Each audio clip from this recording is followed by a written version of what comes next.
Humanity had always dreamed of reaching the stars. From the early days of exploring Earth's oceans and deserts, people had longed for adventure beyond their own world, the dream of traveling to other planets, to see what was out there in the vast emptiness of space, had driven countless generations of scientists, engineers, and explorers. Slowly, step by step, humans had turned that dream into reality. Space stations were built, colonies established on nearby planets, and advanced spacecraft capable of traveling enormous distances were designed. But space was not just a place for science and settlement, it was also a dangerous frontier, full of unknown challenges, unpredictable threats, and mysteries that no human mind could fully comprehend. It was a place where only the strongest, bravest, and smartest could survive. Within this context, humanity had created a specialized fleet known as the Deathworlder Armada. The name alone carried fear and respect across human colonies. This fleet was not just another group of explorers or peacekeepers. It was an elite force designed to handle the most extreme and hostile environments in the galaxy. Their missions were dangerous by definition. They were trained to land on planets where the atmosphere could burn lungs, where the soil itself might be poisonous, where storms could tear ships apart, and where native life could be deadly beyond imagination.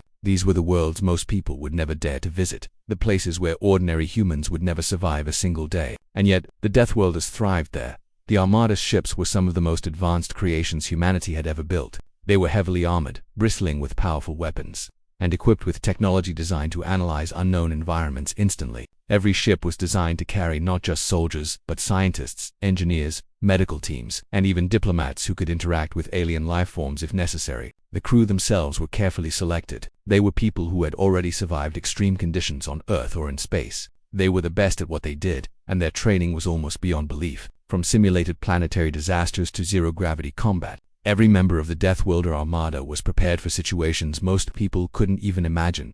Despite the fleet's fearsome reputation, it operated under a strict moral code. They were not conquerors or invaders. Humanity had learned from history that brute strength alone was dangerous without a purpose. The Deathworlders intervened only when innocent lives were at risk or when a situation had escalated beyond the capabilities of local forces to handle. They were protectors, explorers, and sometimes saviors, but their actions were always measured, always calculated. They understood the responsibility that came with their power. A single wrong move could destroy entire civilizations or provoke enemies far stronger than humanity. It was during one of these routine monitoring missions that the fleet picked up something unusual. While scanning a distant, uncharted star system, sensors detected strange signals that didn't match any known natural phenomena. At first, Fleet Command thought it could be a malfunction or interference from a nearby star. But as the signals repeated and patterns emerged, it became clear that this was something far more significant. The signals were intelligent. They were organized in a way that suggested a message rather than random noise. And most shockingly, the signals appeared to be a call for help.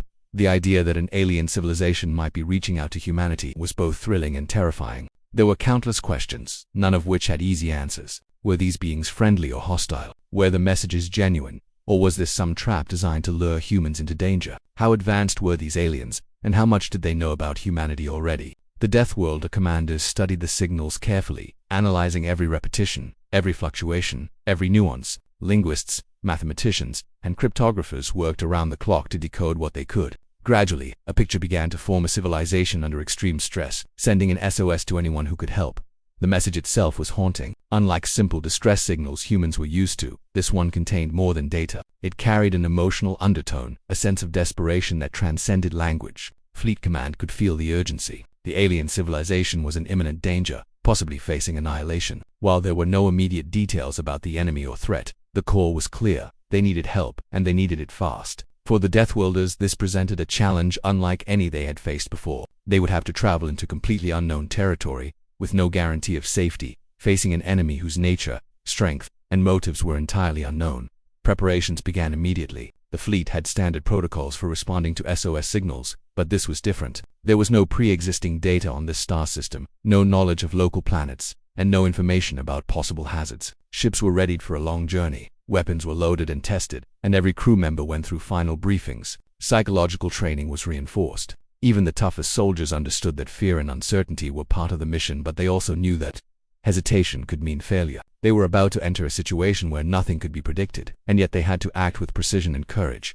Among the crew, conversations buzzed with speculation. Some wondered if the call for help could be a trick by rival human factions seeking to manipulate the Deathworld. Others hoped that the aliens were genuinely peaceful and that this mission could forge humanity's first interstellar friendship. Yet, despite differing opinions, everyone understood the gravity of the moment. They were the vanguard of human civilization, the ones who would decide whether a species in distress would survive or perish. The weight of that responsibility pressed on every mind aboard the fleet. As the Armada approached the coordinates, the stars themselves seemed unfamiliar. Navigation systems struggled to map the uncharted region. Meteoroid belts, gravitational anomalies, and unexpected radiation bursts challenged even the most advanced technology. Yet, the Deathworlders pressed forward, driven by a combination of duty, curiosity, and the unyielding human spirit to help those in need. Every observation, every sensor reading, every decision was critical. One wrong calculation could end the mission before it even began.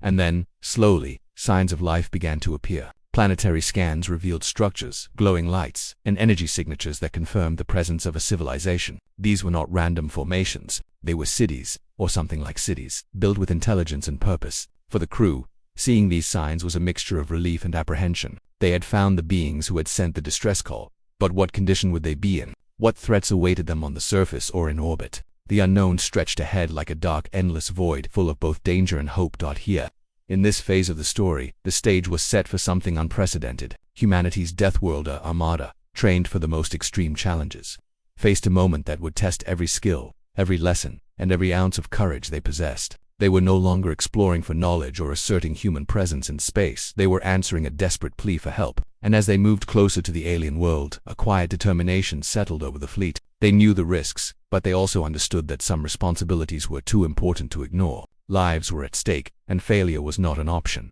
This moment in the introduction to the story was about more than just technology, strategy, or exploration. It was about humanity's willingness to act in the face of the unknown, to confront danger not for glory but for duty and compassion. It highlighted the unique combination of bravery, intelligence, and empathy that defined the Deathworlder Armada. And it set the tone for everything that was to come, challenges that would test the limits of human capability, decisions that could change the fate of an entire civilization, and the beginning of an interstellar journey that no one aboard could ever forget. The fleet was ready, the crew focused, and the alien SOS signals pulsing steadily in their instruments. It was a quiet, tense moment, full of expectation and the hum of anticipation. The story of courage, strategy, and interstellar compassion was about to unfold.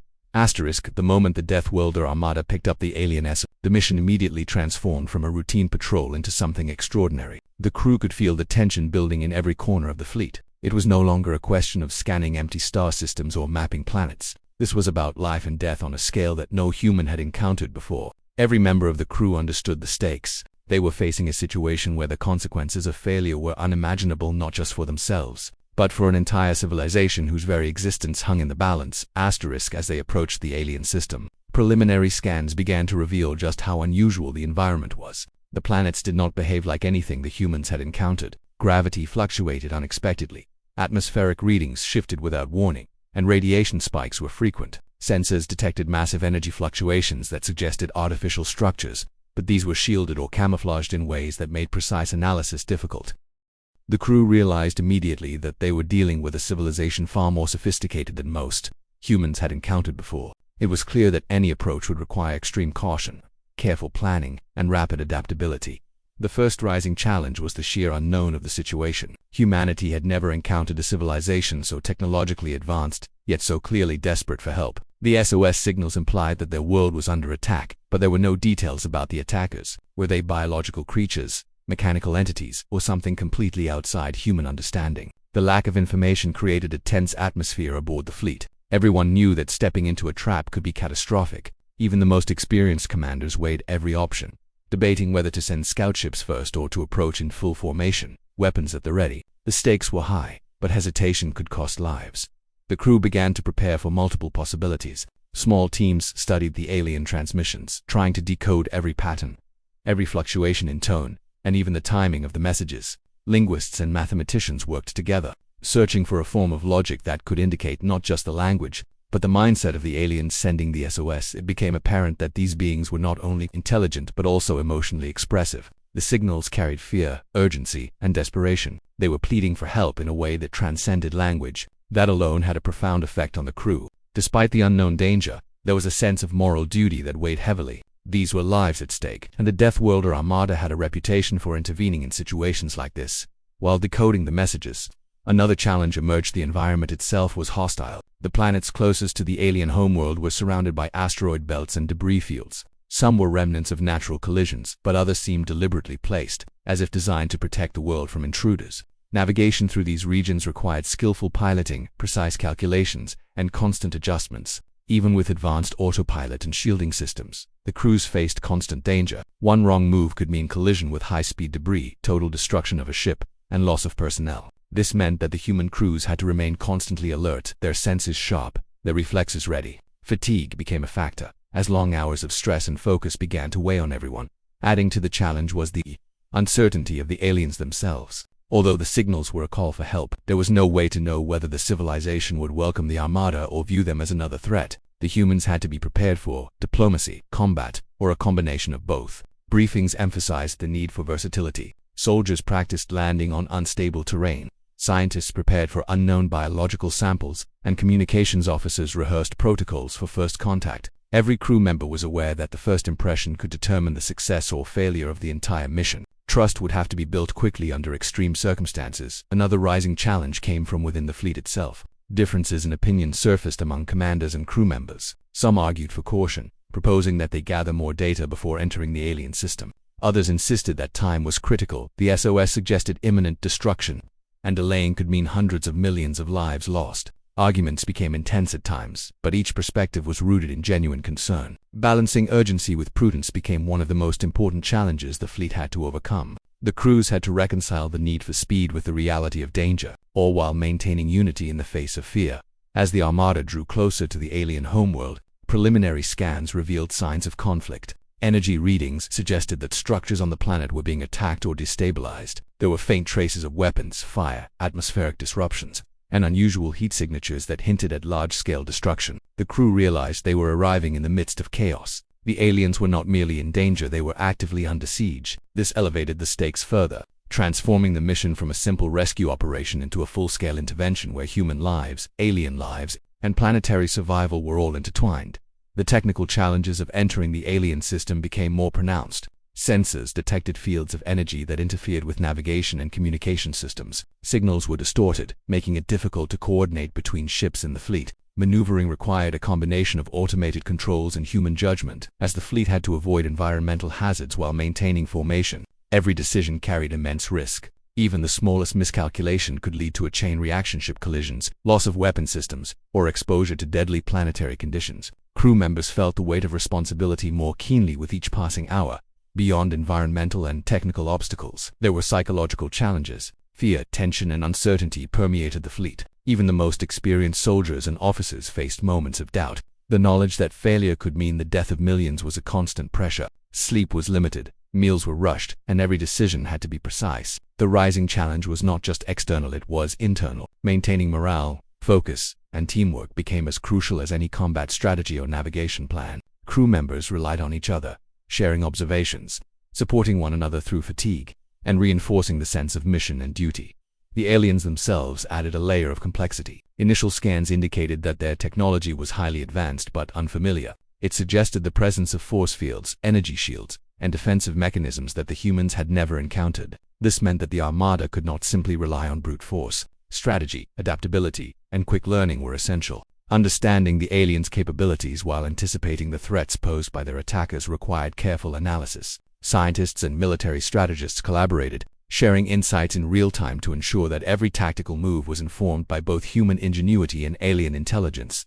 Time pressure intensified the rising challenge. The SOS suggested that the attackers were closing in on key alien structures, and delays could mean catastrophic losses. Every hour mattered. As the fleet approached, navigational systems had to account for unpredictable gravitational anomalies and shifting debris fields. Sensor teams worked to track possible attackers, attempting to identify their nature and predict their movements. Tactical officers simulated potential engagement scenarios, preparing for rapid deployment of forces in case of direct confrontation. The sense of urgency created a tension that was palpable across the fleet. Communication between ships also presented a challenge. Interference from environmental factors in the alien system made coordinating movements difficult. Commands had to be repeated, verified, and sometimes executed with delay. Crew members adapted by relying on hand signals, synchronized movements, and pre-agreed protocols to ensure cohesion. Any breakdown in communication could lead to confusion, mistakes, or even tragedy. The rising challenge was as much about maintaining unity and coordination under stress as it was about facing external threats.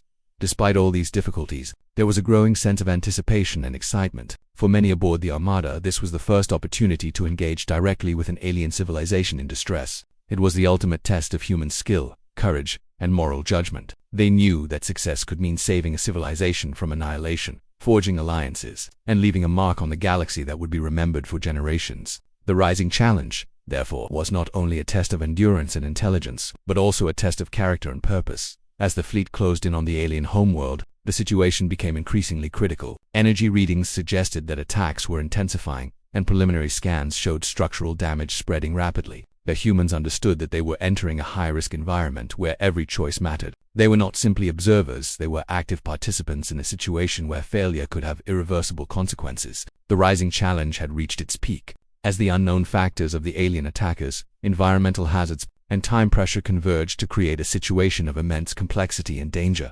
Every crew member knew that their training had prepared them for difficult missions, but this was unlike anything they had encountered. The challenge was multi-dimensional, technical, tactical, psychological, and moral. There was no room for error, and yet, despite the pressure, the human spirit persisted. The crew relied on discipline, experience, and teamwork to navigate the perilous path ahead. With each passing hour, the alien SOS continued to pulse through the fleet's communication systems, a reminder that lives were at stake, and that action was required immediately.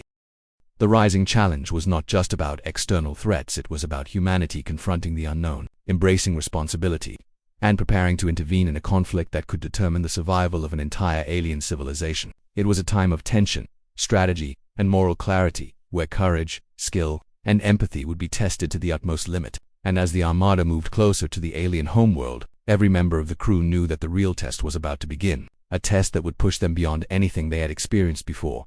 As the Deathworlder Armada entered the alien system, everything changed. The calm determination of the fleet transformed into immediate action, and the atmosphere aboard the ships became tense with a mixture of fear, anticipation, and urgency. Every crew member understood that the moment of truth had arrived. Up until this point, they had been preparing, navigating, and strategizing. But now there was no more preparation. What lay ahead demanded instant responses, split-second decisions, and courage beyond anything they had previously experienced. The alien SOS had led them to a world under siege, and the scale of the danger was far beyond what anyone had expected. When the first scans of the alien homeworld came through, it became painfully clear that the civilization was on the brink of destruction. Massive structures that should have been towering cities instead appeared partially destroyed, with energy fields flickering and entire sections of the planet glowing with heat from explosions. Smoke and energy discharges rose into the sky, forming strange and ominous patterns that suggested attacks of incredible force. This was no small conflict or skirmish. It was a planetary assault, with forces striking from multiple directions, coordinated in a way that implied intelligence and deadly intent. For the Deathworlder crews, it was the most serious and immediate threat they had ever encountered. The initial challenge was purely observational. Ships had to maintain a safe distance while scanning for both the attackers and potential defensive opportunities. Pilots maneuvered through unstable orbits, asteroid debris, and energy storms that the aliens' attackers had apparently triggered as a form of planetary disruption. Sensors were overloaded at times, forcing crew members to switch between automated systems and manual readings. There was no room for error, misjudging even a minor gravitational shift or a debris field's trajectory could destroy a ship instantly. This alone made the approach phase one of the most dangerous navigational exercises in the history of the fleet. The first real sight of the attackers changed everything. They were unlike anything humans had ever seen. Massive, biomechanical entities moved across the surface of the planet with frightening speed and precision. Some appeared partially organic, with limbs and appendages capable of crushing buildings, while others had technology integrated directly into their bodies, firing energy blasts or generating devastating fields of force. It was immediately clear that the aliens had been overwhelmed by forces far stronger and more adaptive than their own defenses. The Deathworlders had trained for unknown hazards, but the scale and coordination of this Balanchow assault challenged even the most seasoned veterans. The critical moment came when the first engagement occurred. A squadron of human ships descended to provide direct support, deploying energy shields and advanced weaponry to intercept incoming attacks. Explosions lit up space as enemy units targeted both the Armada and the alien structures they were attempting to protect. Communication between the fleet and the alien defenders became a lifeline, with humans coordinating strikes to cover the weakest points and prevent further collapse. For the first time, the crew realized that success would not just require firepower, it would demand perfect teamwork, intuition, and adaptability in real time. Every second mattered. Ships had to dodge massive energy blasts while firing back with precise targeting. Boarding teams and rapid response units Prepared for deployment to planetary surfaces where small contingents of attackers had breached defenses, engineers continuously monitored ship integrity, repairing damage even as new strikes came in. It was a delicate balance: advance too aggressively, and the fleet risked being overwhelmed; move too cautiously, and the aliens could be wiped out before help arrived. The critical tension was inescapable. In the midst of this chaos, the humans witnessed the aliens' resilience. Despite suffering heavy losses, the native defenders fought with intelligence and determination. Energy shields flared, defensive drones activated, and automated weapon systems engaged the attackers with precision. Yet, it was evident that without the Deathworlder intervention, the civilization would not survive. The humans' arrival changed the dynamics of the battle. It was no longer a hopeless fight. Now, there was hope, but with that hope came enormous responsibility. Every decision, every shot, every maneuver could determine whether they would save the world or fail catastrophically. The escalating danger soon forced the fleet to split its efforts. Some ships focused on providing orbital fire support, targeting the biomechanical attackers' heavy units, while others landed squads on the planetary surface to assist with critical evacuations and defense points. Scientists worked alongside engineers to stabilize energy grids and shields, using alien technology they barely understood. Soldiers coordinated with alien defenders, learning quickly how to integrate human tactics with local strategies. It was a chaotic, dangerous, and unprecedented collaboration. Yet, in this chaos, the humans' experience and training allowed them to adapt faster than the attackers could anticipate. One of the most critical challenges was understanding the attackers' patterns. Unlike any enemy previously encountered, these biomechanical forces seemed to adapt rapidly, learning from every strike the humans made. They avoided predictable movements, coordinated in ways that mirrored intelligent strategy, and sometimes appeared to anticipate human interventions. This forced the Deathworlders to continuously innovate, improvising tactics on the fly. Fleet Command worked with individual ship captains to analyze attacks in real time, sharing insights and modifying strategies mid-battle. The intensity of this critical moment tested every aspect of human ingenuity and courage. The psychological strain was immense. Crew members faced extreme stress, witnessing the destruction of alien cities, civilian casualties, and the relentless power of the attackers. Yet, amid fear and chaos, acts of heroism shone through. Pilots risked their lives to shield civilians. Soldiers formed barricades under fire, and engineers repaired systems while explosions rocked their ships. The intensity of the battle revealed the very best of human determination, teamwork, and moral courage. It became clear that survival was not guaranteed by technology alone, but by the people wielding it. As the battle progressed, the Deathworlders discovered a pattern in the attackers' behavior. Certain zones were being used as staging points for mass strikes, while others seemed to act as control centers. Recognizing this allowed the fleet to concentrate its efforts, using precision strikes to disrupt enemy coordination. Small squads were deployed to disable critical infrastructure and sabotage the attackers' energy sources. Each mission carried enormous risk. Soldiers had to navigate hazardous terrain, evade or fight attackers, and complete objectives that were crucial to saving the alien population. Every action was decisive, every moment a matter of life or death. The critical moment reached its peak when the largest enemy units approached the planetary capital, where the bulk of the alien population had sought refuge. Massive creatures or machines, towering over buildings and armed with devastating weapons, threatened to obliterate everything. At that instant, the Deathworlders coordinated a full-scale defensive maneuver, combining orbital bombardment, surface defenses, and alien technology in a synchronized counterattack. Explosions, energy beams, and debris filled the air, while human and alien defenders worked side by side to repel the overwhelming force. It was the most dangerous and decisive moment of the entire campaign. Amid the chaos, communication became both a lifeline and a challenge. The humans and aliens had to rapidly develop ways to share tactical information, issue commands, and coordinate movements in real time. Misunderstandings could have been fatal. Yet in this critical moment, cooperation flourished. The aliens quickly adapted to human strategies, and the Deathworlders incorporated alien knowledge into their tactics. This mutual adaptation became one of the defining factors in turning the tide of battle. Every member of the crew felt the weight of the critical moment. Casualties occurred on both sides. Ships were damaged, and energy shields flickered under immense pressure. Yet the determination to succeed never wavered. Leaders inspired their teams, reminding them that failure was not an option, that millions of lives depended on their actions, and that courage in the face of overwhelming danger defined who they were as humans and as Deathworld. Each individual had to act decisively, balancing instinct with strategy, fear with resolve, and personal safety with the greater mission. As the battle raged, it became clear that success would require more than just firepower. The humans had to think creatively, anticipate enemy adaptations, and remain flexible under extreme pressure. Ships performed complex maneuvers to outflank attackers, ground teams improvised barricades and traps, and scientists developed quick fixes to alien energy systems to enhance defenses. Every action was calculated, every movement deliberate, yet the pace of battle required constant improvisation. This combination of planning and adaptation became the key to survival and success. The critical moment had defined itself not just as a battle, but as a test of everything humanity represented: courage, intelligence, moral responsibility, and the will to protect life even when faced with the unknown.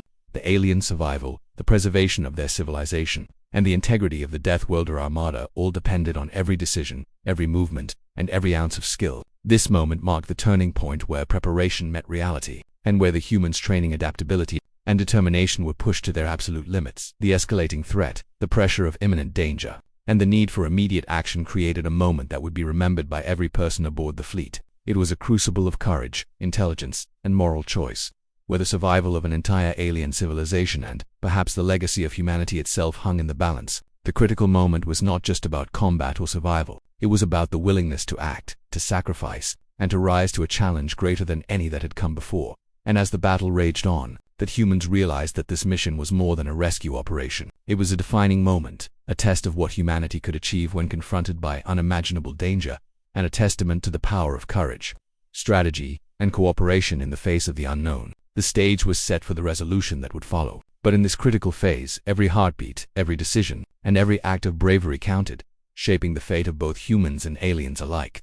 The battle that had begun with tension, chaos, and uncertainty gradually shifted toward a turning point, and this phase marked the resolution of humanity's intervention. After hours of high-stakes maneuvering, fighting, and strategic improvisation, the Deathworlder Armada finally began to see the results of their relentless efforts. Every member of the fleet, from the most junior crewmen to the commanding officers, could sense a subtle but significant change in the tides of conflict.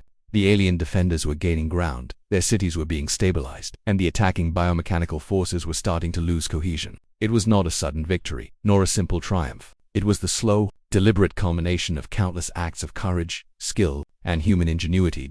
As the Deathworlders focused their efforts on the most critical threats, they realized how much every decision in the previous hours had contributed to this point. Ships that had engaged in precision orbital bombardment had successfully dismantled several major enemy units, while ground teams that had landed to reinforce the aliens' defenses had created strategic choke points that slowed the attackers' advance. The coordination between human and alien forces, which had seemed almost impossible at first, had matured into a finely tuned partnership. Humans had learned to anticipate the aliens' movements and tactics, while the aliens adapted rapidly to human methods of combat. This mutual understanding, forged under fire, became the key to regaining control over the planet.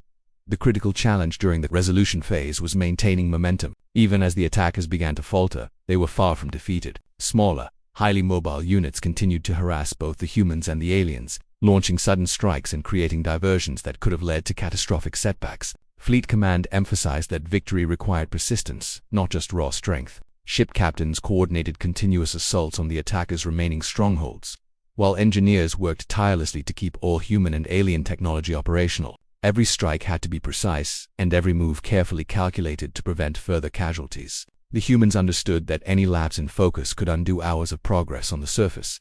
The alien cities bore the scars of intense fighting, but resilience was evident everywhere. Civilians had been evacuated to safer areas, thanks to coordinated efforts between human and alien teams. Emergency energy shields stabilized damaged sectors, preventing complete collapse. Alien military units, exhausted but determined, launched counterattacks against weakened enemy positions. Human squads provided both leadership and support, directing operations with a combination of tactical knowledge and moral guidance. The resolution was as much about coordination, morale, and determination as it was about firepower. One of the most remarkable aspects of this phase was the ability of the human crew to adapt to completely unfamiliar technology and combat conditions. Many alien systems were unlike anything humans had previously encountered. Energy barriers, gravity-defying vehicles, automated defense drones, and communication networks that were both sophisticated and fragile. Engineers, scientists, and tacticians worked together, often improvising solutions on the spot. Energy shields were recalibrated, weapons were modified for maximum effectiveness against alien attackers, and tactical strategies were adjusted in real time to counter the enemy's evolving behavior. This constant adaptation proved decisive. The climax of the resolution phase occurred when the last of the major enemy units approached a critical energy hub, the central source of power that kept the planet's cities operational. Losing this hub would have reversed all progress. plunging the planet back into chaos and leaving millions vulnerable. The Deathworlders executed a daring operation, a coordinated strike combining orbital bombardment, precision ground maneuvers, and direct engagement by elite assault teams. Ships maneuvered to create a protective perimeter while ground units neutralized remaining enemy forces, and alien defenders provided crucial guidance on the location of weak points. The operation was risky and required perfect synchronization, but the humans' planning, discipline, and willingness to act decisively turned the tide.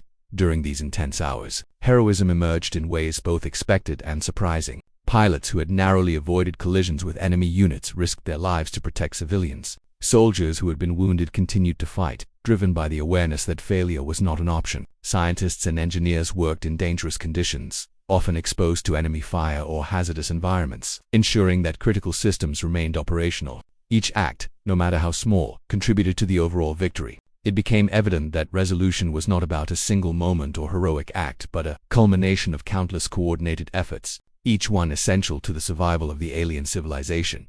As the final enemy units were neutralized, the atmosphere aboard the fleet shifted. The tension that had gripped every member of the crew began to give way to cautious relief. Sensors confirmed that the attacking forces were in disarray, many fleeing or deactivated due to critical damage inflicted by the combined efforts of humans and aliens. The alien defenders, though battered and exhausted, had regained control over key structures and vital systems. Cities began to stabilize, energy grids were restored, and the remaining civilians were safe. The immediate threat was neutralized, and the Deathworlders could finally breathe, even as they remained vigilant for any unexpected resurgence. The aftermath of the battle, in the resolution phase, highlighted the extraordinary collaboration between two entirely different species. Humans had entered a world they knew almost nothing about, faced enemies they could not have predicted, and yet, through courage, intelligence, and adaptability, they had made a decisive difference.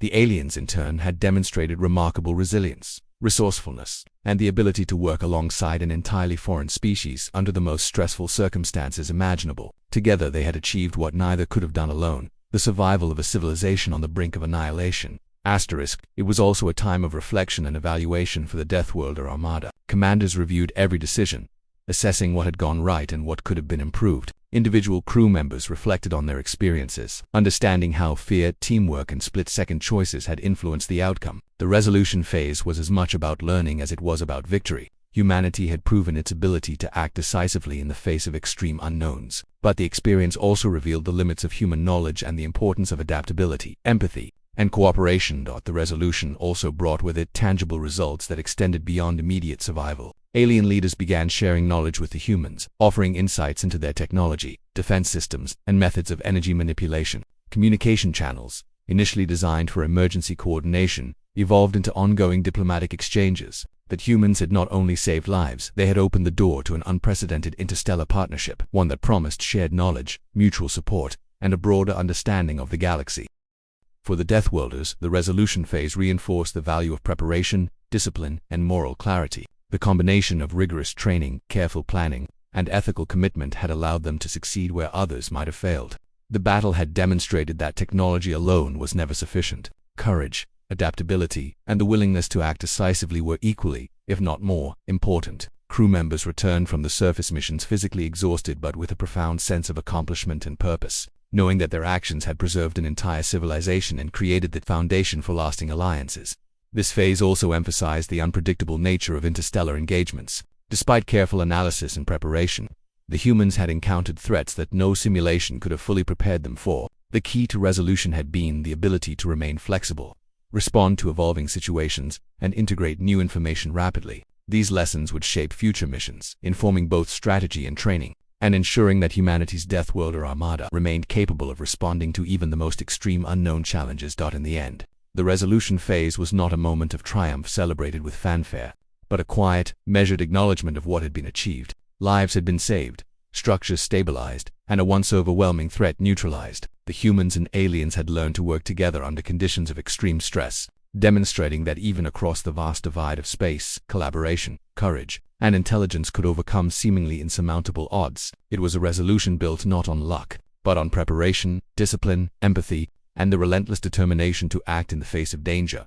And as the fleet prepared to leave orbit, with the alien world beginning to recover and the survivors slowly rebuilding their cities, the crew of the Deathworlder Armada understood the profound impact of their actions. This resolution phase had tested their limits, challenged their understanding of life, and proven that humanity's presence in the galaxy was more than exploration. It was the capacity to intervene, protect, and make meaningful differences where none seemed possible. The crisis was over, but the lessons learned, the bonds forged, and the lives saved would echo far beyond this single mission, shaping the future of interstellar cooperation and the legacy of those who had faced the critical moment and emerged victorious.